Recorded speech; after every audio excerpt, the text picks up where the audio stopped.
వృషణాలు బయటకు రాకుండా ఉండడానికి గల ముఖ్యమైన కారణాలు ఏంటి? వాటిని ప్రారంభంలో ఎలా గుర్తించాలి? కొన్ని జెనెటిక్ ప్రాబ్లమ్స్ వల్ల దానివల్ల రాకపోవచ్చు, కానీ అది మళ్ళీ మైనారిటీ.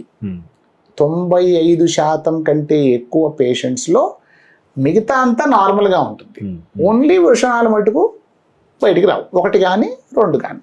సో ఇది ఎలా గుర్తించాలంటే, అది జనరల్గా ఇప్పుడు ఎలా ఉంటుందంటేనండి, ఒక హాస్పిటల్లో కనుక డెలివరీ అయితే, ఇప్పుడు హైదరాబాద్ ఉంది, హైదరాబాద్లో ఇప్పుడు అంకురాలో డెలివరీ అయింది. డెలివరీ అయితే ఏమవుతుందంటే, ఒక paediatrician will attend the delivery. Normal delivery అయినా డెలివరీ అవ్వగానే ఒక పీడియాట్రిషియన్ చూస్తారు బేబీ. చూసినప్పుడు as a part of their examination they will also examine the testis. మామూలుగా కళ్ళు, ముక్కు అన్నీ ఎలా ఉన్నాయి, హార్ట్ ఎలా ఉంది, లంగ్స్ ఎలా ఉన్నాయి, బొడ్డు ఎలా ఉంది, టెస్టిస్ ఎలా ఉంది, పెనిస్ ఎలా ఉంది, ఏనల్ ఓపెనింగ్ ఉందా లేదా. These are all standard prescribed for a paediatric specialist. So వాళ్ళు గుర్తుపట్టేస్తారు.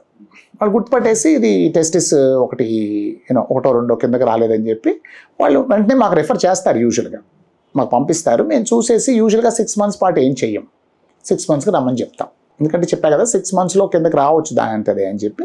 So we call them back at 6 months. So miss అయ్యేది ఎక్కడంటే డిస్ట్రిక్ట్స్లోనో లేకపోతే ప్రైమరీ సెంటర్లోనో అక్కడ డెలివరీ అయినప్పుడు ఆ పర్టికులర్ అక్కడ ఉండే doctor may not be trained to examine the children.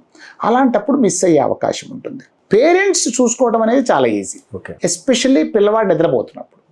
వాడు యాక్టివ్గా ఉన్నప్పుడు పైకి కింద తిరుగుతుంటాయి అవి. సో చాలా కష్టం వాటిని ఉన్నాయో లేవో చెప్పటం. వీళ్ళు నిద్రపోయేటప్పుడు రిలాక్స్గా ఉన్నప్పుడు అవి కిందకు వచ్చి కూర్చుంటాయి స్క్రోటంలో.